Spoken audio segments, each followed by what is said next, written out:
Welcome to the Speaking Podcast. You can find all our episodes on speakingpodcast.com. We're also on BitChute and YouTube, and you'll find the links in the podcast description. I forward a podcast, the Awakening Podcast, Meditation Podcast, Learn Polish Podcast, and the Crypto Podcast, and all can be found on roycon.com. Today, please welcome my guest, Edwin Carrion. Good morning, everyone. How are you? Very well. And I suppose you might let the audience know, who's Edwin? That's right, Edwin Carrion. Who is Edwin Carrion? And that's a question I have to ask myself. And every time I answer these questions when they ask me, I have to be very transparent and honest. And to me, I decided to brand myself as who I am and what I live. So, number one, I'm a loyal husband. I'm a proud father of two beautiful girls.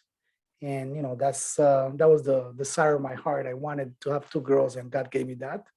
I'm a United States Marine, which is some pride that I carry on for the rest of my life, becoming a United States Marine, an entrepreneur, and a God-made millionaire. And I very emphasize into God-made millionaire because I always used to say self-made millionaire, but I decided to change the title because I realized that I didn't make myself a millionaire. God made me a millionaire. And last but not least, an investor and a mentor. I love teaching people from my experiences. I love helping people get their business off the ground and selling it for multiple figures. I'm also the founder of several multi-million-dollar companies, and I specialize in real estate development, transportation and logistics, investment, and business education and consulting. So that's who I am. Excellent. So I mean, we can go into the training side and everything because it's the speaking podcast, but I want to go into the investment side as well. But I'd like to know your kind of journey to getting on stage to speaking in front of people. From a young boy, Edwin, were you the type that were, confident, or was it something you had to work on? Oh, it's something that I have to really work on. A lot of people think I'm very outgoing and just not shy at all. But I always tell my wife, and I'm an introvert, I had to push myself, like get out of my comfort zone and push myself to be the outgoing person that everybody sees, to be the Edwin that everybody sees. And it's hard sometimes because I tend to notice myself when I'm in a large crowd that I'm like on a corner or maybe like not trying to talk to people. So then I'm like, hey, go out there, introduce yourself, talk to people, open up. And, growing up, again, one of the biggest things I think it held me back a lot from being who I am. It was that I was fortunate enough that my mother worked very hard being raised by a single mom to put me into private schools.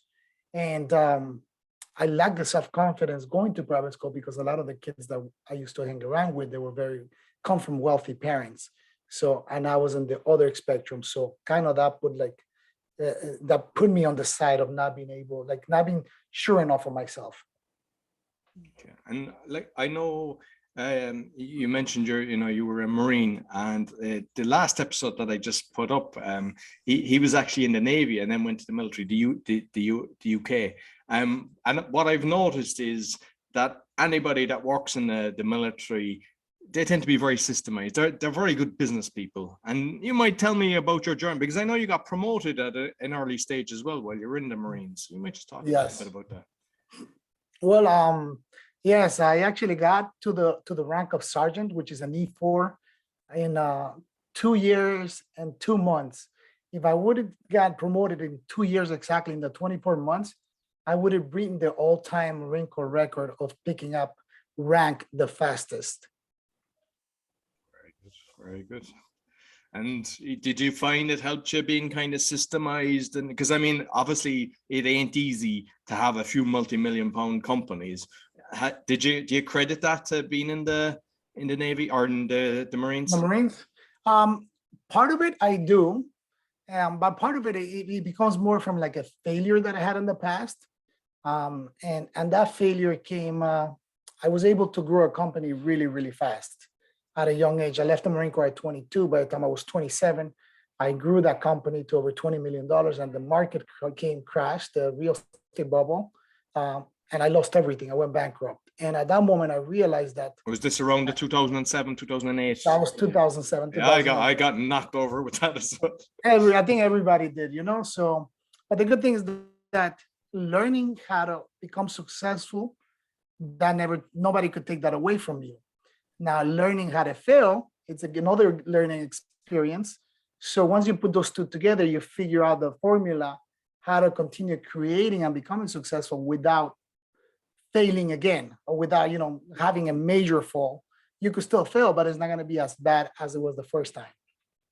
And because I mean, I know a lot of people all over the world. I mean, I've friends, Ireland, England, and the US that have lost everything. And I suppose there's the mindset as well, because some people, they're just afraid to start building again.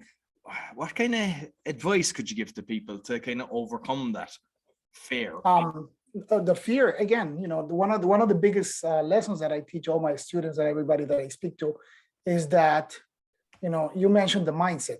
Everybody has a mindset and a threshold on their mindset right now. So if you're a business owner, or you're somebody that works for, you're an employee and you make $100,000 a year, that's your mindset today. So if I was to take all of that away from you, in no time, you will get back to the $100,000, because that mindset. So, getting rid of that fear of losing, and you cannot take that fear of losing from somebody until they really lose it. So you have to lose it, but you'll realize that at the moment that you lose everything, it's so easy to get back to where you were at, because your mindset is already set for that. Your blueprint is set for those $100,000.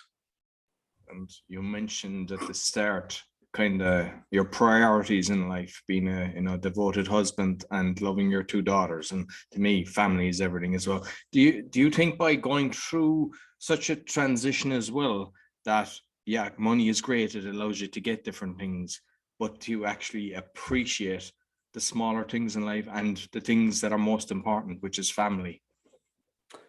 Yes, I do. And I think it's not so much that, because when that happened to me, I was single. So I didn't have a wife, I didn't have any kids. But what I learned to appreciate was the one commodity that we have that we can never get back, and that is time. That is our time. Today I could make $1 million in a day, and I could lose them tomorrow, and I could make them back again. But my 24 hours that I have today, I could never get that back.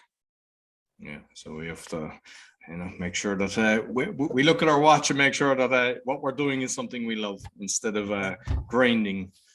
Yes, and that's what we say. We have to live life to the fullest. YOLO. You only live once. Yeah, exactly.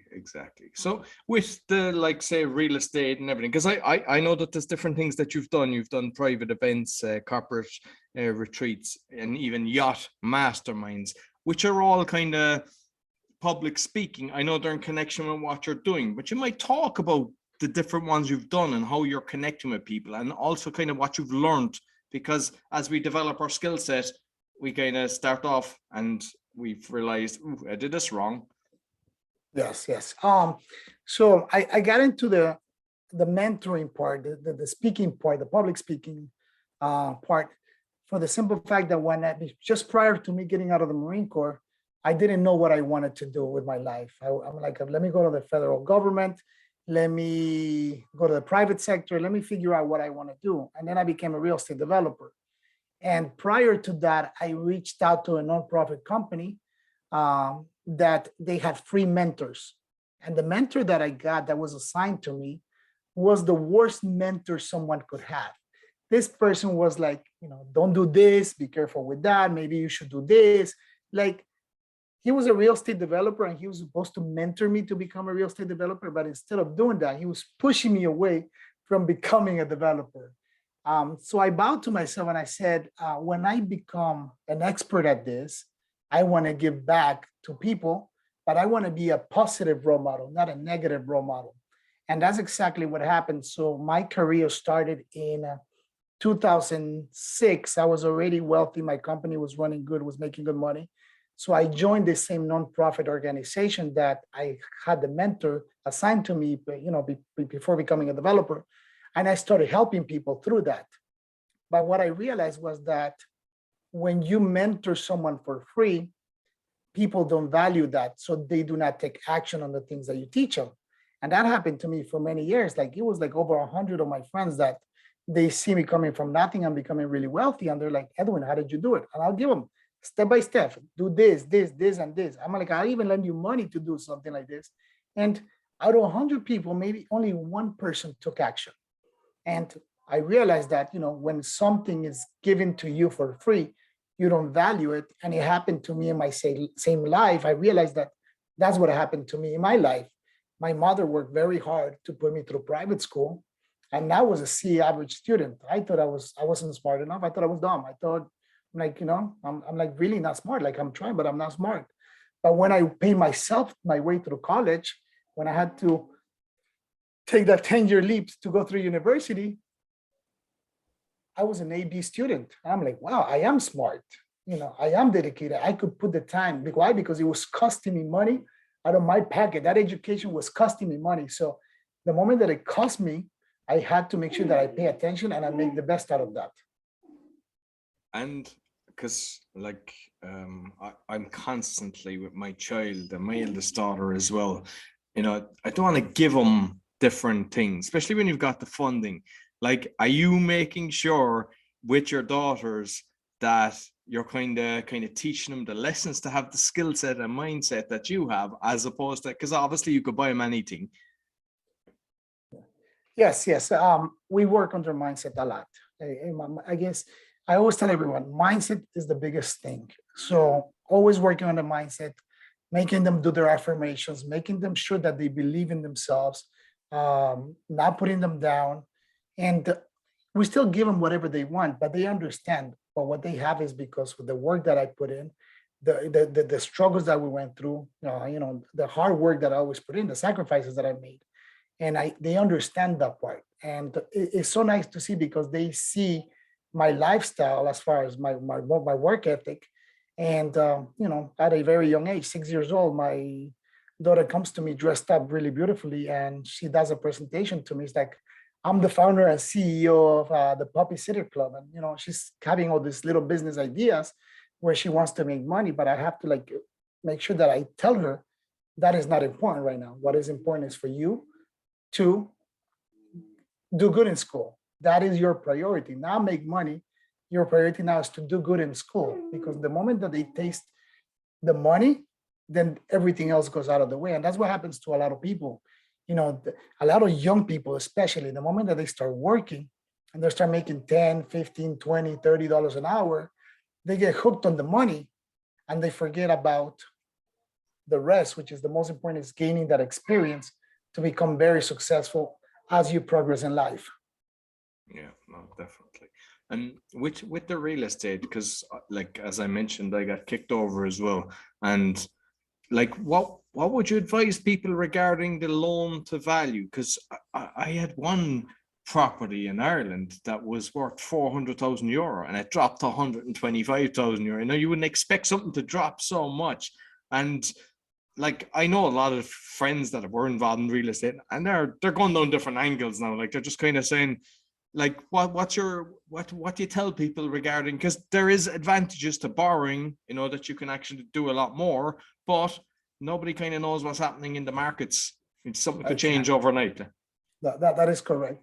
And that's what happened to me. In order for me to grow that fast, I had to overextend. I had to borrow so much. So when I realized I was extremely overextended, so the moment that the market crashed, all the banks, all the money that I had coming in, they stopped funding, meaning that I didn't have any more cash flow to continue paying for those properties. And that's why I went bankrupt. So from there on, I got really scared of borrowing money, and everything that I did was cash. But only cash takes you so far, because there comes to a point that you want to keep growing. But if you don't have enough cash, then you can't continue growing. So there's two lessons that I learned. Number one, it's okay to have debt, but as long as the debt is manageable, meaning that you don't want to be over leveraged. You want to be no more than 30% of debt in whatever you have in your whole net worth. And the reason you have that small debt is to leverage, so you're able to continue growing your wealth. But in case something were to happen, like you mentioned right now, you had a property that was worth 400,000 euros and went down to 100,000 euros. If you were leveraged $400,000, and when that drop comes, you freak out because maybe you can't afford to continue paying, or things change. But if you only have a 30% leverage, when that drop comes down, to you is not a big deal because you have a lot of equity in it. So meaning that your loss is very minimal and you could hold on to that until the next cycle because, real estate, just like stocks, like anything else in life, it's up and down, an up and down cycle. And every time it comes down, the next time it goes back up, it goes higher. The next time it comes down, the next time it goes back up higher. So if you're able to withstand the downturn, the upturn is going to be amazing. No, absolutely. And I know that from that moment, I've never used a credit card ever again. I don't buy, I've no debts or anything. And like, I remember I was heavily involved in different kind of property. I had loads of property stuff, loads of investments. I was kind of CEO of about 10 companies, all doing real estate and everything. But prior to that in Ireland, I remember there was people encouraging people to get loads of credit cards, to get as much money as they could, pay that one debt off, and then use that money then to buy your first house. Yes, that's still today. That's one of the techniques that a lot of real estate gurus, investors that want to teach people how to become real estate people.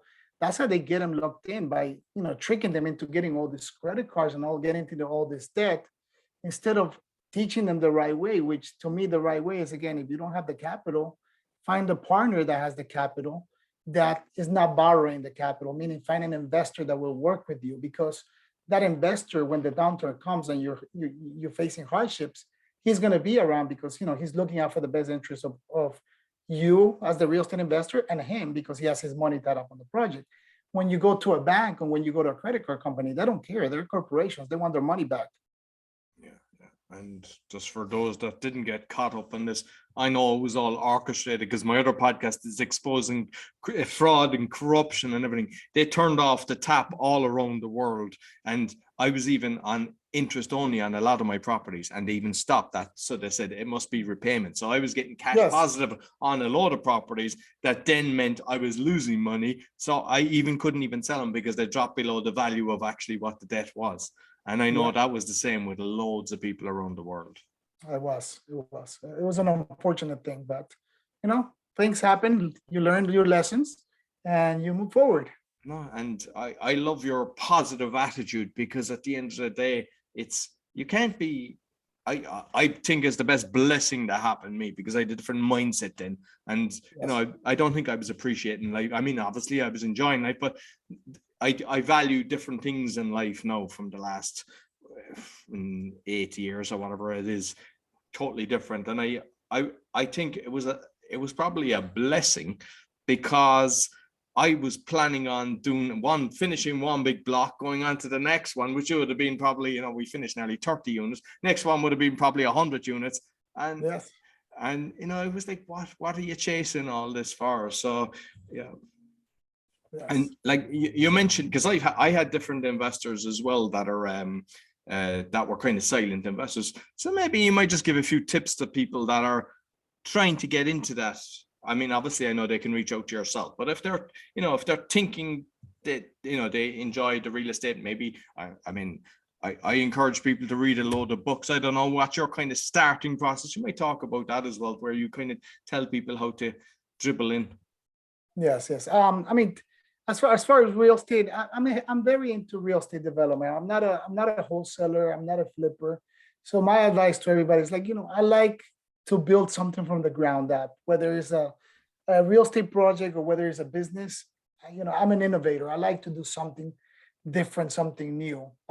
But it's a good business. Every business works. And I mean, you mentioned you were an owner in over 10 businesses. You know that every business works.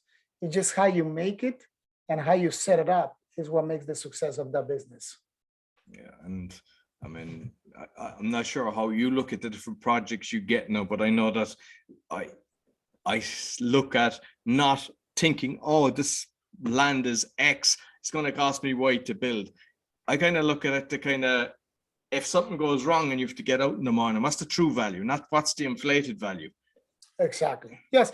Yeah. That's one of the things that you always have to do. You have to do your due diligence.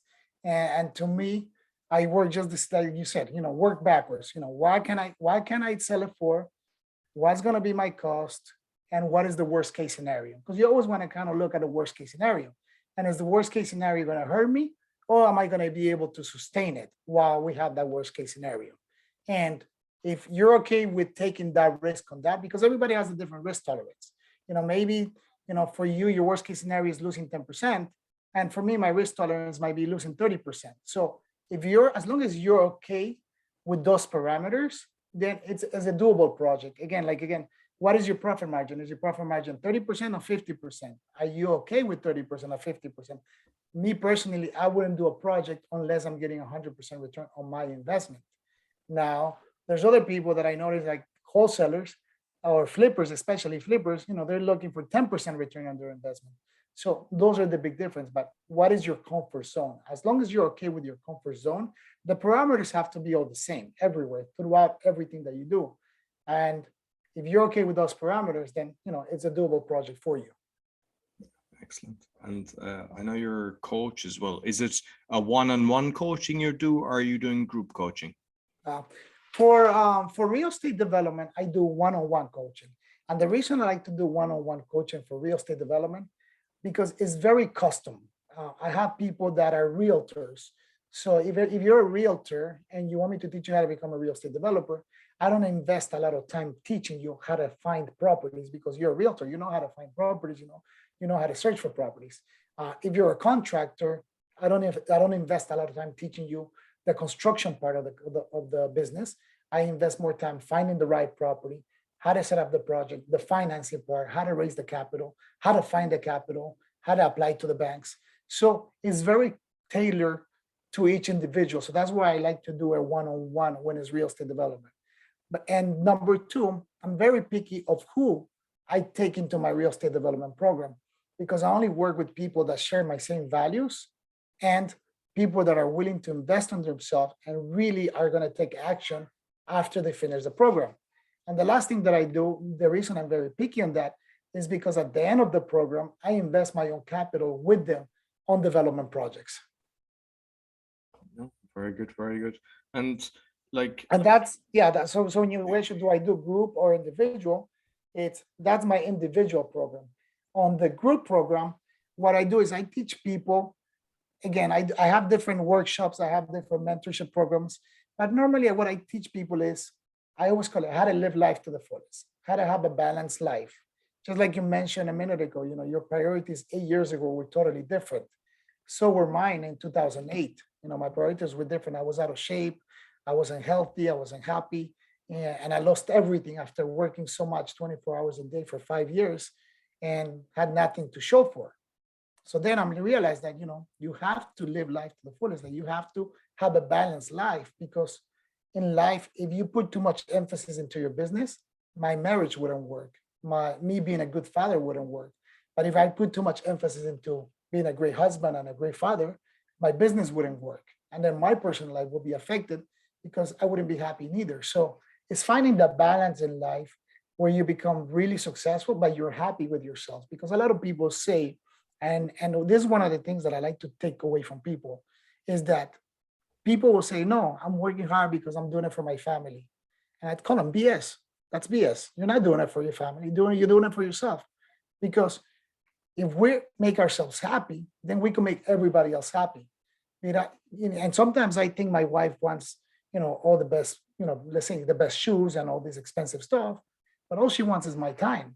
So sometimes we don't understand what they really want. Other kids, we want to buy our kids things that we didn't have, but the kids, all they want us is to spend time with them, to create those memories with them.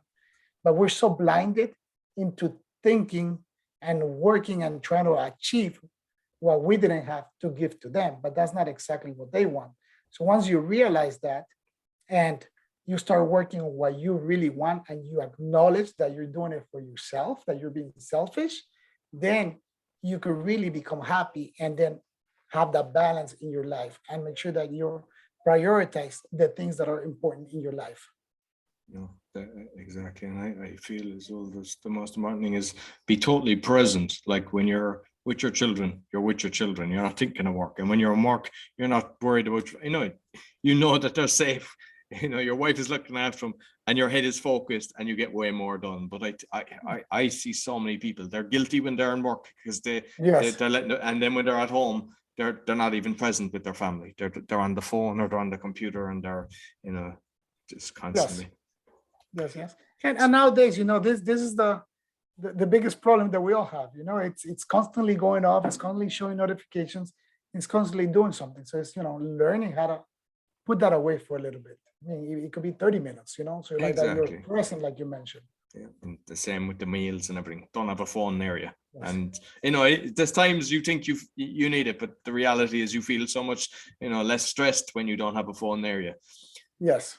So which because I've done loads of stuff. I've done loads of renovations, built houses, built blocks, and with lots of friends as well. The amount of court cases with construction companies it is a very bad industry, unfortunately. Like, have you any tips for people on how to select a contractor, construction company that you avoid that?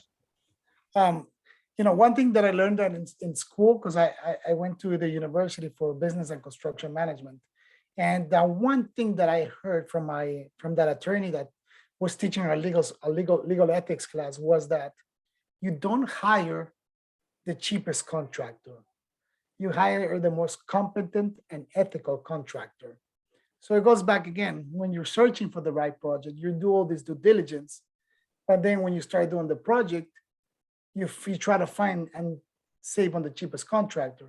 So at the end of the day, you pay for what you get, right? Yeah. That doesn't necessarily mean that the most expensive contractor is going to give you the best work. But one thing that I learned throughout, my only 20 years of real estate development was that you have to be clear since the beginning. The expectations have to be set since the beginning. And what I mean by expectations set since the beginning, the contract is going to tell you, I'm going to do A, Y, and B. I mean, A through C. And then you tell them, I want A through C. But a lot of times, there's little things that you expect as an owner to be done. For example, have the site clean every day, and you just assume that that's going to happen, but that's not in writing. So the moment that you put that in writing, those are expectations that are going to be set. Make sure you set all your expectations done. If you tell him to come to work because he needs to start on the plumbing, and you have to give him a 24-hour notice to do that. And if he doesn't show up within 48 hours, then there's a deduction on his contract. You put that in place. So you kind of start putting little things in place in the contract. And 90% of the time, remember, the contract that the contractor gives you is not a contract that is set on stone. You're able to edit and modify and amend that contract to benefit you as well as you being the owner of that project. Because the contractor wants to work for you. He needs you more than you need him. Absolutely. And what I found, and this is more for people doing kind of the renovations and stuff, but what I found is when, like you mentioned about the cleaning up, that when I went around, because I would check out their work and everything, and anybody that had like the blanket down, had their stuff clean and cleaned up every day after their work, they were the better guys. The guys that were all over the place, just tools everywhere, you just stay away from them. And they tend to be the cheaper guys, but what they do is they'll take most of the money and then they'll disappear and you'll be chasing them for the... Yes. And they disappear because since they spend the money, they don't have money management. They take the money to try to finish the job prior. So now they have to look for another job to get money to finish the next job, and so on, so on. It becomes just like a big domino effect that happens. And, to me, when I had to do contracting for a little bit after I went bankrupt, that's one of the things that I used to tell all my clients from the beginning. My expectations, hey, I am not the cheapest, but I'm the most educated, and I know how to create a project successfully. And I will get hired just because of that, because I showed them the value, meaning that 90% of the contractors are not educated. And unfortunately, that is the industry. They come from either graduating high school, learning how to do construction. But if you're an educated person, you have systems in place and you're more organized. So what you want, especially in a construction project, it's organization, because you're dealing with so many different trades, so many different people. You want organization in your projects. No, absolutely. And just finally, because I always like to know about kind of promoting yourself through social media. I believe you've got is it Instagram? Yeah, you've 128,000. That's a massive Instagram fan. So when you're promoting yourself, are you promoting Edwin, or do you have like the coaching on one kind of website and different things, and you've the real estate in another, or are you as one kind of group and they kind of choose then? No, I promote Edwin. I'm the brand, I'm the face. I want people that follow me because they share the same values in common, meaning that, the people that I personally follow on Instagram is people that I see myself wanting to be like. So if I follow, a bunch of single guys that are partying every time, my marriage is going to go bad because my head is going to start going, that's what I want. I want to go here. I want to party here. I want to be with all these girls. I want to do that, you know, but that's not. I follow people that have been married for 20, 30 years, 40 years, because that's where I want to get to with my marriage.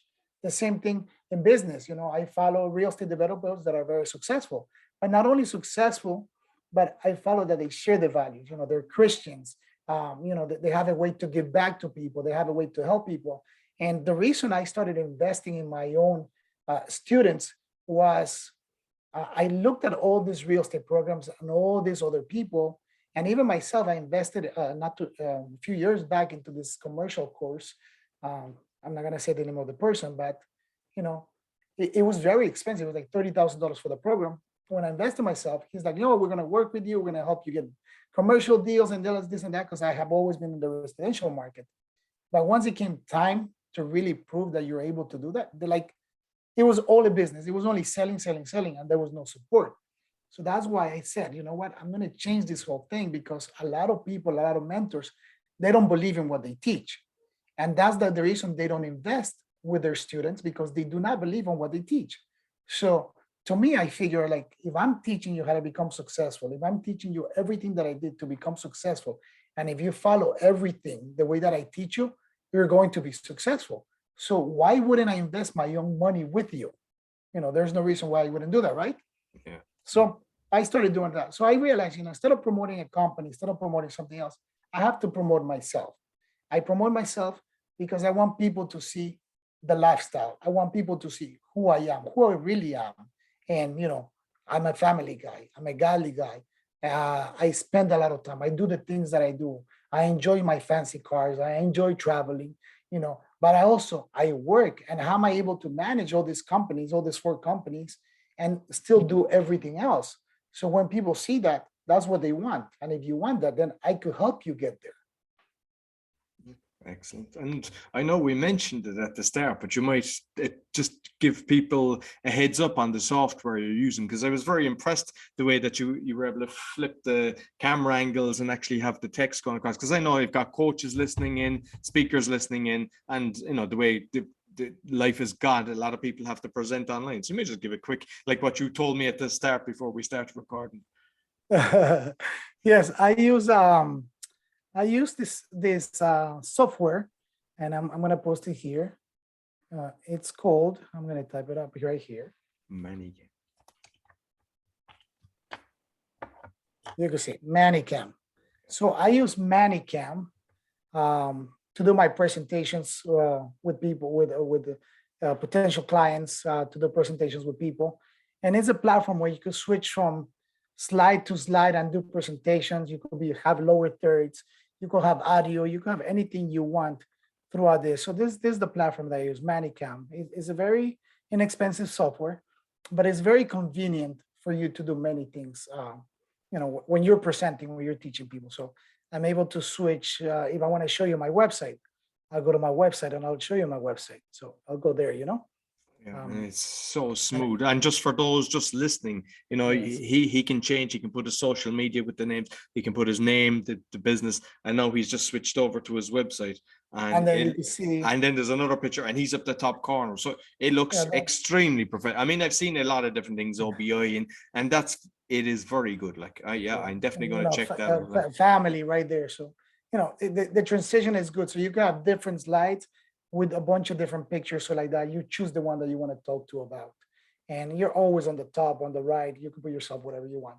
You can have multiple presenters as well. So, if we're doing a conference where we have multiple presenters, you could put the different presenters in each corner and everything else, just like in Zoom, more or less.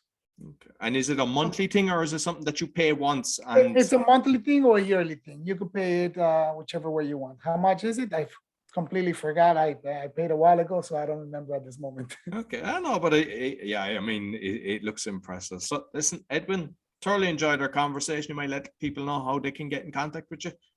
Yes, sir. The best thing is follow me in social media, uh, Facebook, Instagram, LinkedIn, Edwin Carrion 78, or just go to my website, edwincarrion.com. Send me a message, send me an email. I'm a very easy person to reach. Send me a message. You want me to answer something? Send a message. Give me a little bit of time to get back to you because I got tons of messages on a daily basis. But ask me any questions you might want. I'm here to help. Excellent. Oh, perfect. And I'll make sure I put the links on the podcast description, both the audio and the video. Thank you very much, Edwin. And Roy, thank you for having me. I really appreciate it. No problem at all. So that's all for the Speaking Podcast. You'll find all our episodes on speakingpodcast.com. As mentioned, we're on BitChute and YouTube. Be sure to give us a 5-star rating, thumbs up, share with your friends. Until next week, take care.